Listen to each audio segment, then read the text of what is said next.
নমস্কার প্রিয় দর্শক বন্ধুরা, রবিবারের দিন আজকে তোমাদের সামনে একটা স্পেশাল মেনু নিয়ে উপস্থিত হলাম। এই রেসিপিটি রান্না করেছেন আমার মা আর ভিডিও করেছি আমি। রেসিপিটির নাম হলো আলুর সাথে ডিম বিরিয়ানি। বাড়িতে খুব সহজেই চটজলদি তোমরা এই রেসিপিটি বানিয়ে ফেলতে পারো এবং বাড়ির লোকের মন জয়কার হবেই। প্রথমেই দেখো, আলুটাকে মাঝখান থেকে কেটে নেবে এবং প্রেশার কুকারে মোটামুটি 3 থেকে 4টে সিটি মেরে আলুটাকে সেদ্ধ করে নেবে।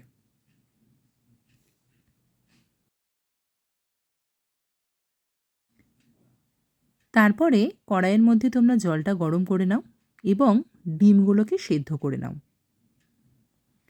এবার তোমরা দেখো, পেঁয়াজগুলোকে এরকম লম্বা লম্বা করে কেটে নেবে এবং রসুনগুলোকে এরকমভাবে ছোটো ছোটো করে কেটে নেবে।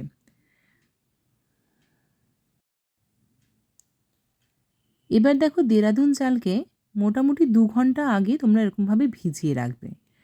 ঠিক এরকম হবে, 2 ঘন্টা পর ভেজানোর পরে ঠিক এরকম হবে। এবার তোমরা একটা হাঁড়ির মধ্যে কিছুটা জল নাও এবং তাতে হলো হলুদ এরমভাবে গুলিয়ে রাখো। এখানে কিন্তু মা কোনো রকম ফুড কালার ইউজ করেননি। ফুড কালার কিন্তু স্বাস্থ্যের পক্ষে খারাপ। তোমরা হলুদ দিয়ে রান্নাটা করবে, টেস্টও কিন্তু ভালো হবে। এবং এই হাঁড়িটাকে তোমরা গ্যাসের ওভেনে তোমরা বসিয়ে দাও। দেখবে একটু ফুটতে আরম্ভ করলে তোমরা আরও কিছুটা চাল দিয়ে দেবে। এটা হলো বিরিয়ানির যে কমলা কালারটা হয় না, সেই কমলা কালারের চালটা তৈরি হচ্ছে। যখন দেখবে কিছুটা ফুটে আসছে, তোমরা এরকম জলটা ঝরিয়ে চালটাকে একটা পাত্রের মধ্যে তুলে রেখে দাও। দেখো কি লম্বা লম্বা হয়েছে না? দেখতেও যেমন হয়েছে, লম্বা লম্বাও সেরকম হয়েছে।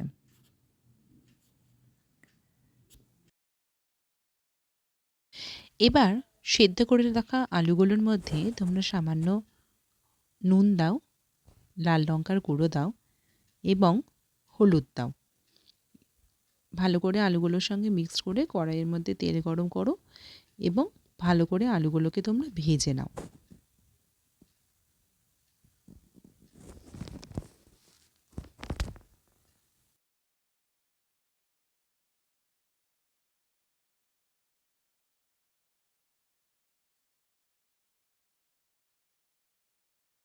এবার দেখো বিরিয়ানির মশলা, তার জন্য কি কি লাগবে: তেজপাতা, এলাচ, দারচিনি আর লবঙ্গ।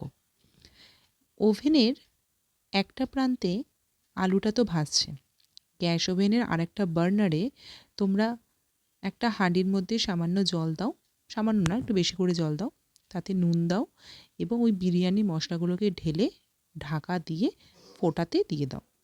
এবার আলুগুলো যখন ভাজা হয়ে যাবে, তখন একটা বড় হাঁড়ির মধ্যে এবার বিরিয়ানিটা সাজানোর পালা।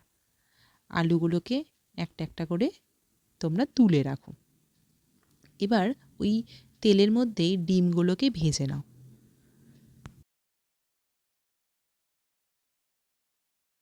ডিমগুলো ভাজা হয়ে গেলে হাঁড়ির মধ্যে তো তোমরা আলুগুলোকে সাজিয়ে নিলে, এবার ডিমগুলোকেও খুব আলতোভাবে সাজিয়ে রাখবে।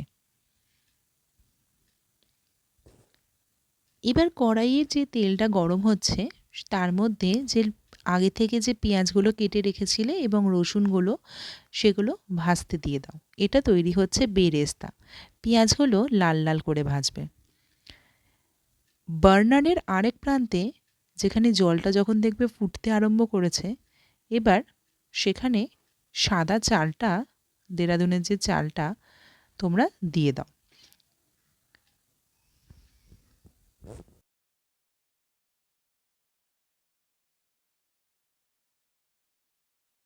আবার তোমরা চলে আসো যে হাঁড়িটা সাজাচ্ছিলে। কমলা কালারের যে চালটা তোমরা, মানে ভাতটা যেটা রেডি করে রেখেছিলে, সেটা এবার সম্পূর্ণটা ঢেলে দাও। এবার একটু ছড়িয়ে দাও, যাতে সম্পূর্ণভাবে ছড়ানো থাকে। তারপরে ওভেনের দিকে খেয়াল রেখো বেরেস্তাটা যেন পুড়ে না যায়। এরকম দেখবে ঠিক লাল লাল হয়ে এসছে। এবার সাদা ভাতটা যখন রেডি হয়ে যাবে, তখন তোমরা এরকমভাবে হাঁড়ির মধ্যে ঢেলে দেবে।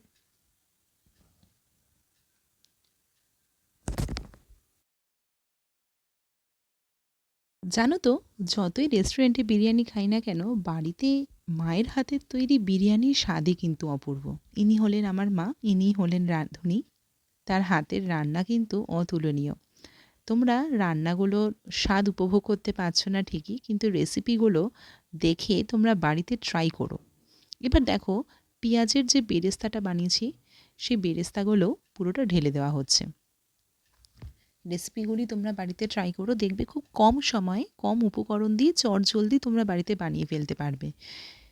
আর তোমার মনের প্রিয় মানুষ বা তোমার বাড়ির লোকের মন তোমরা জয় করবেই। এবার সামান্য তোমরা একটু হলুদ ছড়িয়ে দাও।